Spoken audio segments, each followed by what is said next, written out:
पूजा करो और सेवा करो, सर इसमें क्या फ़र्क है? फ़र्क दोनों में भाव का है।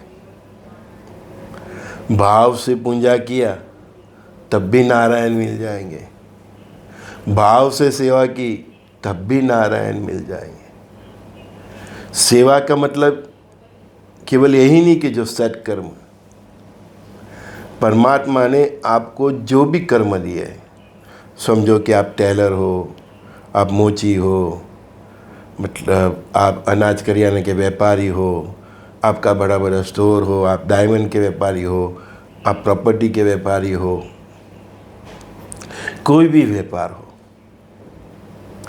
आपके हर कर्म में सेवा भाव आ जाए,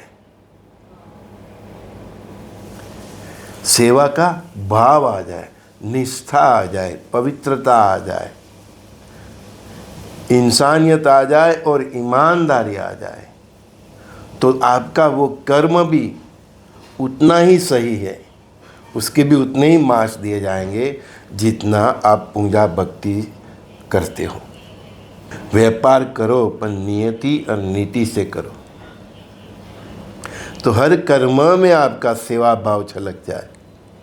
पूजा चाहे 1 माला करो, 2 माला करो, 10 माला करो, या केवल दिन में 1 बार भी परमात्मा को याद करो, लेकिन स्मरण ऐसा होना चाहिए कि आपका मरण याद रह जाए, आपका जीवन ऐसा होना चाहिए। बाकी इस दुनिया में लाखों लोग हर दिन जन्म लेते हैं और लाखों लोग ये दुनिया छोड़ के चले जाते हैं, लेकिन आपका प्रभु का स्मरण भी ऐसा होना चाहिए कि आपका मरण भी याद रह जाए, आपका जीवन ऐसा तपस्या पूर्ण होना चाहिए।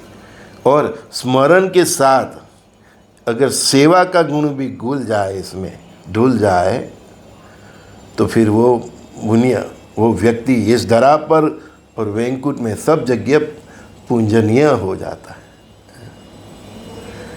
भक्ति होनी चाहिए, उसके साथ भाव भी होना चाहिए, और केवल ये भक्ति में भाव नहीं होना चाहिए, आप जो भी कर्म कर रहे हो, जो भी आपका दिनचर्या है, उस सब में आपका सेवा भाव होना चाहिए। आप अपने परिवार के लिए खाना बना रहे हो, तो वो परिवार के हर नर और नारी में भी नारायण है, लक्ष्मी जी है, तो वो स्मरण करके आपको रसोई बनानी चाहिए। आपके पति की सेवा करो, अपनी पत्नी की सेवा करो, अपना माँ बाप की सेवा करो, आपके बच्चों के प्रति आप मतलब इतने उदार रहो कि जैसे कि आप लक्ष्मी नारायण की ही सेवा कर रहे हो, ऐसा भाव होना चाहिए। तो वो भाव से परिवार के साथ जीना और वही भाव से परमात्मा की पूजा करना, भक्ति करना, तो वो इंसान जन्म मरण से पर तो हो जाता है, लेकिन यहाँ नहीं, वैकुंठ में भी पूजनीय हो जाता है। हम केवल दूसरे की गलतियाँ ढूंढते रहते हैं, लेकिन उसके अंदर रहे नारायण को हम पहचानने की कोशिश नहीं करते। हम सब मैन्युफैक्चरिंग डिफेक्ट है, मतलब जो भी इंसान इस धरा पे जन्म लेगा उसमें कोई न कोई तो दिक्कत रहेगी, कोई न कोई तो उसका माइनस पॉइंट मरेगा। No one is complete here, कोई नहीं कोई। लेकिन जैसे एक माली अपना बगीचा में जाता है, उपवन में जाता है, तो उसकी दृष्टि केवल गुलाब पे रहती है, फूलों पे रहती है, फर और फूल पर रहती है ना, बावरों पर उसकी नज़र नहीं जाती। वो देखता है कि उसका खेत कितना हरा भरा है, और बावर होते हैं तभी तो खेत की रक्षा भी होती है, कोई पशु पंखी एकदम आसानी से उधर घुस नहीं जाता। लेकिन माली की नज़र जैसे फूल और उसकी सुगंध, वो कितना खिलता है, कितने वृक्ष है तो कितना वो फल देता है, उस पे रहती है। वो ये नहीं देखता कि पर्ण उसके कितने पर्ण खर जाते हैं और कितना कचरा होता है, नहीं, वो सब जगह फल देखने की कोशिश करता है, तो उसके गुण पे दृष्टि करता है ना। और माली भी उसको ही सिंचन करता है कि जो फल देता है और जो फूल देता है। इसी तरह हर इंसान को अपने भीतर छुपे हुए अच्छे जो गुण हैं उसको ही सिंचन करना चाहिए, उसको ही प्रभावित करना चाहिए, है ना। अपने अंदर जो दुर्गुण है उसको सिंचन नहीं करना चाहिए।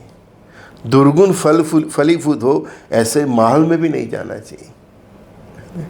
तो इसके लिए परमात्मा ने हमको विवेक बुद्धि दी है ना। तो वही विवेक बुद्धि से हमें चित्त शुद्धि, मन शुद्धि, बुद्धि शुद्धि के लेवल पे जाना है। फिर वहाँ पहुँचोगे तो आत्मा की भी शुद्धि होगी, आत्मा प्रकाशित होगा।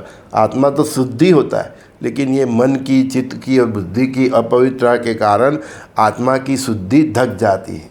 जैसे धूल से कोई मिरर होता है वो ढक जाता है ऐसे, और फिर वो 100% प्रकाश का परावर्तन नहीं कर सकता। उसी तरह अपनी चित्त शुद्धि, अपने मन शुद्धि, अपनी बुद्धि से शुद्धि करके आत्मा को शुद्ध करना चाहिए। मतलब आत्मा प्रकाशित होगा, और जब आत्मा प्रकाशित होगा और वो आत्मा से किए गए कर्म इस प्रकार से भक्ति में सेवा भाव, कर्मों में सेवा भाव और सर नर नारी के लिए सेवा कर रहे हो ऐसा भाव जागरूक हो जाएगा, तो वहीं आपके आत्मा राम में सुसुप्त अवस्था में रहेल परमात्मा राम जाग जाएंगे। और फिर यही ये सब कुंडली ये सब अपने आप खुलता है। ये सब यहाँ तक फिर उसी इंसान के सामने, जैसे भगवान कृष्ण ने अर्जुन के सामने अपने पूरा विराट स्वरूप दिखाया था, तो वो इंसान के सामने परमात्मा उसी तरह अपना स्वभाव प्रकट करते हैं। बस जीवन ऐसा जरूर, हाँ, कोई मंत्र तंत्र ये सब ज़्यादा, बस आपके गुरु ने जो मंत्र दिया वो जपते रहो। नहीं है, हाँ, तो कोई भी जो भी सिंपल मंत्र है, ओम नमः शिवाय है, या मैं जो ऐसे जो भी प्रचलित मंत्र है मैं भी डेली आपके साथ शेयर करता हूँ, कोई भी, हाँ, श्री गुरुदेव दत्त, कोई भी मंत्र उसको पकड़ के चलिए। अपनी कुलदेवी का या नव दुर्गा माँ से कोई चौकेश योगिनी कुछ भी पकड़ के चलिए और ऐसे जीवन जिए। राम कृष्ण, भगवान राम कृष्ण, शंकर, हनुमान, श्री गुरुदेव दत्तात्रेय भगवान, आपकी कुलदेवी, नव दुर्गा, किसी में से एक को अपना गुरु मान के जिए, आपका अवश्य कल्याण होगा। प्रातःकाल के सत्संग में संजय दस्ती का सभी दोस्तों का प्रणाम। मैं जो सीखा हूँ अपने गुरु महाराज से, और उन्होंने जो अनुभव से सिखाया है और मुझे जो स्थान मिला है, तो मैं भी चाहता हूँ कि आप भी वहाँ तक पहुँचे। आगे की मंजिल फिर परमात्मा तय करेंगे। श्री गुरुदेव दत्त।